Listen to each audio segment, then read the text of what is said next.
Assalamualaikum warahmatullahi wabarakatuh. Om Swastiastu, Salam, Salam Kebajikan, Namo Buddhaya. Permission to introduce myself. My name is Pepino Pitasari. I'm from MNJ 22B. In this video, I will explain material regarding data population, sample, and data presentation, tables, and diagrams. Data according to expert. 1. Sutama tahun 2016, data sebagai informasi faktual misalnya pengukuran atau statistik yang dipergunakan sebagai dasar untuk penalaran, diskusi, atau perhitungan. Misalnya dalam penelitian ilmiah dan data sebagai kenyataan-kenyataan murni yang belum diberi penafsiran atau belum diubah atau belum dimanipulasi, namun telah tersusun dalam statistika tertentu, sistematika tersebut bisa mengikuti dasar kronologis atau waktu spasial atau tempat, peristiwa pokok, soal atau dasar lainnya yang sesuai dengan tujuan penelitian.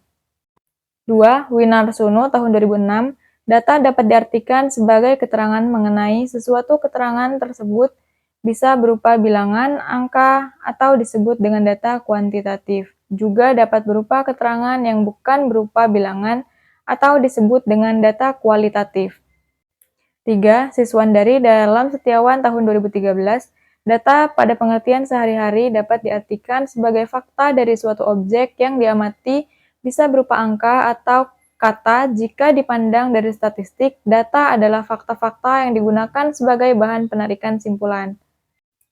4. Amin DKK dalam Setiawan tahun 2013, data merupakan kumpulan fakta yang diperoleh dari suatu pengukuran.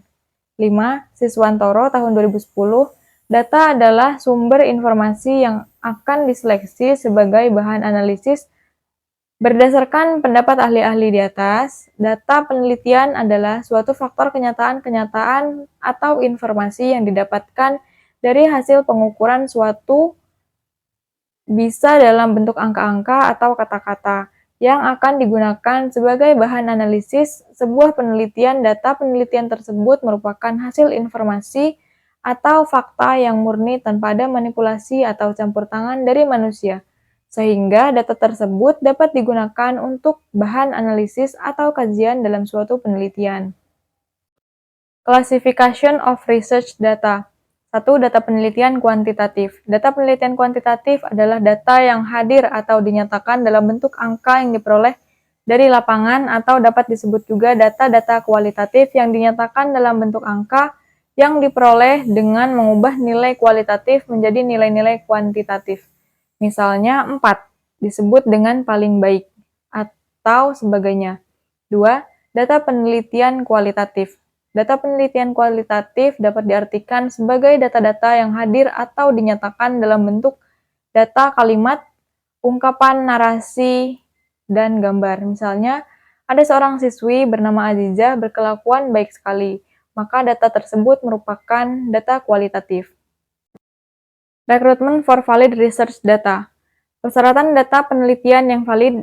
Data penelitian haruslah memenuhi persyaratan layak atau tidak, valid atau tidak untuk digunakan untuk riset. Persyaratan data penelitian yang valid adalah 1. Aktual atau up to date. Data penelitian yang valid haruslah aktual, maksudnya adalah data penelitian yang dilakukan tersebut memiliki kebaruan atau mengikuti perkembangan zaman dengan inovasi-inovasi, contohnya penggunaan startup di bidang pertanian. 2. Representatif. Data penelitian yang valid haruslah representatif. Maksudnya adalah data penelitian yang didapat tersebut mewakili permasalahan secara jelas atau menjelaskan fakta-fakta yang ada di masyarakat secara luas. Contohnya adalah data penjual ikan di pasar modern. 3. Objektif.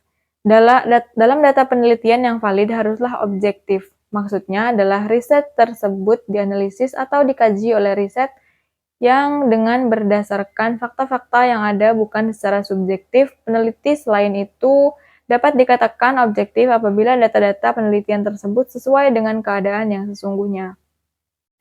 4. Unsur kesalahan sampling kecil atau sampling error. Riset yang valid haruslah terdapat unsur kesalahan yang kecil. Maksudnya adalah data penelitian tersebut memberikan manfaat pada masyarakat pada umumnya atau dapat memberikan solusi dari permasalahan-permasalahan yang ada. 5. Relevan. Riset yang valid haruslah relevan. Maksudnya adalah data penelitian tersebut berkaitan dengan permasalahan yang sesungguhnya atau menjelaskan fakta-fakta yang ditemukan oleh peneliti di lapangan. 6. Tepat waktu. Riset yang valid haruslah tepat waktu. Maksudnya adalah data penelitian tersebut haruslah disesuaikan dengan sistematika penelitian. Di sisi lain, data penelitian tersebut hendaknya menyesuaikan waktu apabila data tersebut akan digunakan untuk melakukan evaluasi atau pengendalian. 7. Bernilai guna. Riset yang valid haruslah memiliki nilai guna. Maksudnya adalah data penelitian tersebut memberikan manfaat pada masyarakat pada umumnya atau dapat memberikan solusi dari permasalahan-permasalahan yang ada. Research data is based on this interpretation. 1. Data faktual. Data penelitian faktual berarti adalah data-data yang didapatkan atau diperoleh peneliti dari subjek penelitian berdasarkan pengetahuan subjeklah kebenaran atau informasi tersebut berasal. Data faktual bisa berupa kutipan ujaran lisan, hasil observasi, dan sebagainya. 2. Data non-faktual. Data penelitian non-faktual dan data-data yang berkaitan dengan subjek penelitian yang perlu digali dari berbagai macam sumber, bisa berupa wawancara, artikel, dan sebagainya.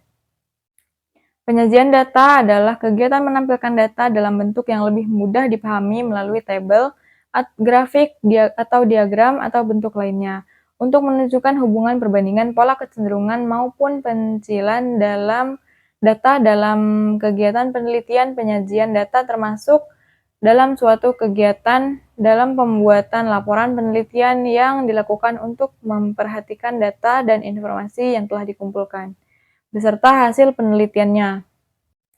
Penyajian data sangatlah berkaitan dengan statistika, terutama statistika deskriptif. Dalam statistika, penyajian data statistik diartikan sebagai suatu bentuk penataan data statistik agar data statistik lebih mudah dibaca dan mudah dipahami oleh pengguna data, sehingga kesimpulan-kesimpulan yang diambil terhadap data akurat dan tidak bias. Understanding population according to expert. 1. Netra. Pendapat yang pertama datang dari Netra. Menurut Netra, populasi adalah keseluruhan individu yang bersifat general atau umum, yang mempunyai karakteristik yang cenderung sama, sehingga saat menjumpai individu dengan sifat umum atau sama satu sama lain, maka bisa dijadikan populasi dalam sebuah penelitian. 2. Sugiono. Pendapat kedua disampaikan oleh Sugiono. Sugiono berpendapat bahwa populasi adalah wilayah generalisasi yang terdiri atas objek atau subjek yang memiliki kuantitas dan karakteristik tertentu yang ditetapkan oleh peneliti untuk mempelajari dan kemudian ditarik kesimpulannya. Sehingga dalam melakukan penelitian, seseorang peneliti harus perlu menentukan karakteristik dari objek penelitian, baru kemudian mencari populasi atau objek penelitian yang secara keseluruhan memenuhi kriteria tersebut. 3. Hadari Nawawi. Selanjutnya adalah pendapat yang disampaikan oleh Hadari Nawawi. Menurut Nawawi, populasi adalah keseluruhan objek penelitian yang terdiri atas manusia, hewan, benda-benda, tumbuhan, peristiwa, gejala, ataupun nilai tes sebagai sumber data yang mempunyai karakteristik tertentu dalam suatu penelitian yang dilakukan.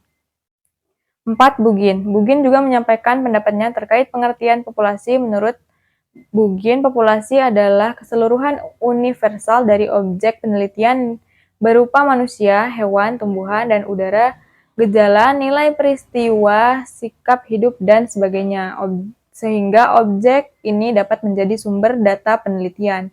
5. Nur Salam. Berikutnya adalah pendapat yang disampaikan oleh Nur Salam, menyebutnya bahwa populasi adalah keseluruhan dari variabel yang menyangkut masalah yang diteliti, sehingga selama suatu variabel masih memiliki hubungan dengan topik yang diteliti, maka termasuk ke dalam populasi penelitian. Understanding sample according to expert. 1. Sugiono. Oleh Sugiono, sampel didefinisikan sebagai bagian dari keseluruhan serta karakteristik yang dimiliki oleh sebuah populasi. Dijelaskan pula pengambilan sampel dilakukan penelitian karena beberapa kondisi. Pertama, karena jumlah suatu objek penelitian sangat besar dan peneliti tidak mungkin meneliti objek satu persatu secara keseluruhan, bertujuan untuk mempelajari objek penelitian yang dalam skala kecil yang kemudian diberlakukan kepada seluruh objek penelitian sehingga bisa memanfaatkan waktu sebaik mungkin karena tidak perlu meneliti objek yang jumlahnya terlalu banyak dan karakternya terlalu beragam. 2. Ari Kunto. Menurut pendapat Ari Kunto, sampel adalah sebagian atau sebagai wakil populasi yang akan diteliti. Jadi penelitian yang dilakukan sebagian dari populasi, maka bisa dikatakan bahwa penelitian tersebut adalah penelitian sampel. Sebab peneliti dijamin akan mengambil beberapa populasi saja untuk diteliti secara mendalam. 3. Nana Sujana. Terakhir adalah pendapat dari Nana Sujana. Menurut Sujana, sampel adalah sebagian dari populasi yang dapat dijangkau serta memiliki sifat yang sama dengan populasi yang diambil sampelnya tersebut. Sehingga peneliti dalam mengambil sampel mengutamakan bagian dari populasi yang masih bisa dijangkau atau yang sangat mungkin lebih mudah untuk dijangkau. Misalnya saja perlu melakukan wawancara terhadap populasi, maka peneliti bisa memilih objek yang bisa diwawancara karena tidak terlalu sibuk dengan aktivitas lain. Difference in population and sample. Perbedaan populasi dan sampel terletak pada bagian segi jumlah populasi adalah jumlah seluruh dari objek penelitian, sedangkan sampel adalah sebagian kecil atau separuh dari objek penelitian tersebut. Contohnya seperti peneliti perlu melakukan survei di desa A tentang tingkat kepuasan terhadap pelayanan perusahaan X. Berhubung jumlah masyarakat desa tersebut mencapai 500 orang, jumlah populasi, maka peneliti mencoba melakukan efisiensi waktu dan tenaga dengan mengambil sampel sebanyak 10 orang atau lebih, dan bisa juga kurang. Angka 500 dari contoh ini adalah populasi, sedangkan angka 10 adalah sampel. Lalu bagaimana peneliti bisa mengambil kesimpulan saat mengumpulkan data dari sampel, maka hasilnya mewakili keseluruhan populasi tersebut. Supaya akurat, kebanyakan peneliti mengambil sampel acak dengan menggunakan rumus 10/100.000.